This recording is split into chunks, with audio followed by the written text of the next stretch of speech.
Relationships can become really toxic and unsafe for a lot of young ladies. When we get into relationships, we are not expecting to be abused, to be shoved around, or verbally insulted. But unfortunately, this is the reality for some women. Loads of women are losing their lives to domestic violence. Like in this situation where a young lady was attacked with an axe by the man she once loved.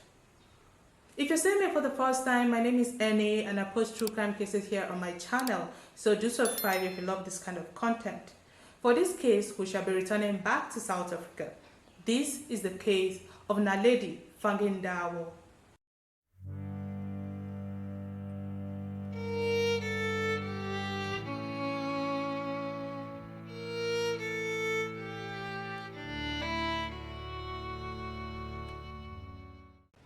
Naledi was a young and beautiful lady who had been born into a modest family. Even though they didn't have much, she was happy and okay with what her family could provide. She had it in mind that when she grew up, she would be the one to change the situation of her family.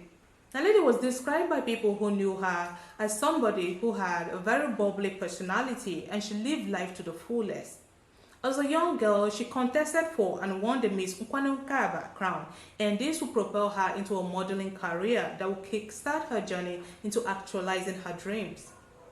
While she was still navigating life and trying to find herself on stable grounds, Naledi would meet and get pregnant for her first baby daddy. Not much is out there about him, so we don't know who he was, but fast forward to when Naledi was about 25 years old, she was already a mother of 3 children, and the father of her last 2 children was 34 years old Mlondolozi Ntlangulela. He's called Mlondi for short. Naledi was a good mother. She loved her kids so much and she really had big dreams for them. So even though she still had her modeling career, she felt like it didn't bring her enough income, and so she began to look for other ways to make money. She then joined the multi-level marketing platform Herbalife Nutrition, and at a point she even introduced her boyfriend to it so that they could leverage on the opportunities Herbalife offered and grow together as a family. In all of this, there was one thing in Naledi's life that troubled her a lot, and that was her relationship with her boyfriend. Naledi was a very abusive man. He would physically and mentally abuse Naledi from time to time. On one occasion, he threw an axe at her, but he missed narrowly. On another occasion, he threw a 2 kg pack of frozen meat at her. Basically, if he was mad at her, he can just grab anything around and hold it at her. He was dangerous. Naledi tried all she could to make the relationship work just for the sake of her children, but how much more could she take? Things weren't getting any better, rather it was getting from bad to worse. So one day, she couldn't take it anymore. She decided she was getting herself out of this sad situation of a relationship.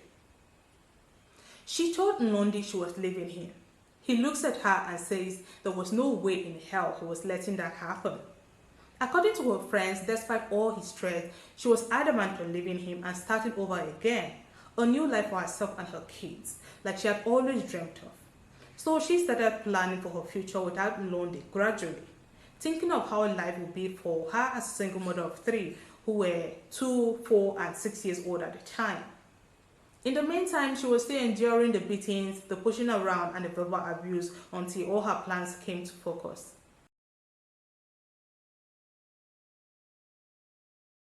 When the time came, she got herself a new job in Kisna, and she was very excited because that meant she would leave Moselle Bay where she had been staying all this time with her baby daddy and be very far away from him.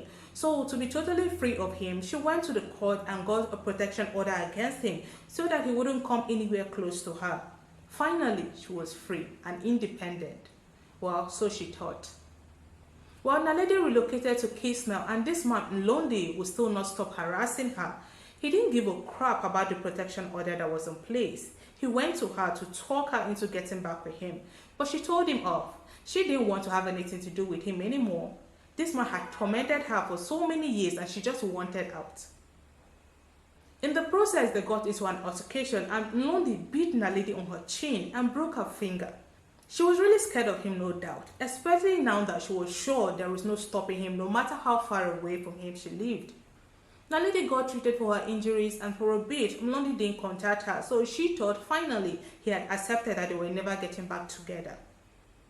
On the 6th of June 2020, Naledi will honor an invite to attend a cultural function at a residence on Andrea Avenue, Nkwanukaba. The residence was that of one of the relatives from Naledi.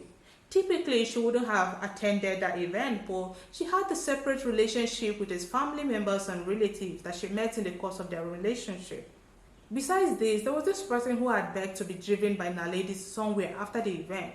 So while Naledi was at that event, someone, I don't know who it was, I'm guessing it's just one of the guests, this person came to inform her that she was needed outside, that there was a person that needed to speak with her. Had Naledi known that the person seeking to speak with her was Naledi, I doubt she would have stepped outside to honor that invite.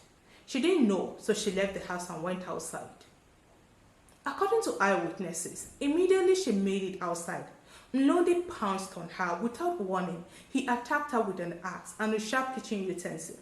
He hacked her all over her body, her face, her limbs. Then he went at her with a sharp kitchen utensil, striking her 28 times.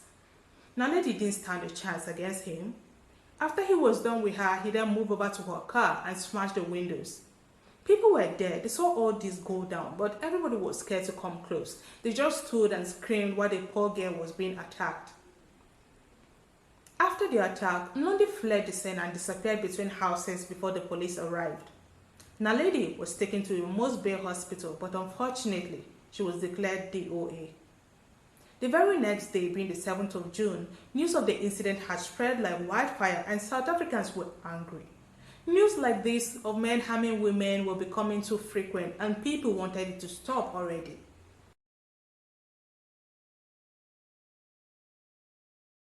Naledi on that Sunday walked into a police station himself at Plande in Cape Town to turn himself in for the crime he had committed against Naledi. Naledi was buried on the 16th of June, almost 2 weeks after the attack. It was a very painful situation for her family and friends to deal with. Meanwhile, Naledi is still in police custody. He was supposed to apply for bail, but he abandoned his application, so he remained in prison. I'm thinking he was scared of what would happen to him on the outside, considering how mad people were about what he had done to Naledi. The case eventually went to trial, and finally, on Friday, the 21st of January this year, almost 2 years after the fact, Naledi was sentenced to 18 years in prison. At the end of the day, Naledi did all she could to protect herself. It is always said that if you find yourself in an abusive relationship, you should take yourself out of it. But that didn't really save poor Naledi. She's gone now, and there is nothing anyone can do to bring her back. 18 years seemed to be lenient from Naledi, considering how grave the crime he committed was. But the courts think that that's what he deserves, so that's what they gave to him. That's it for today's case, guys. Like, share and comment on this video. Consider subscribing if this is your kind of content, and remember to stay safe all the time. Until next video, bye.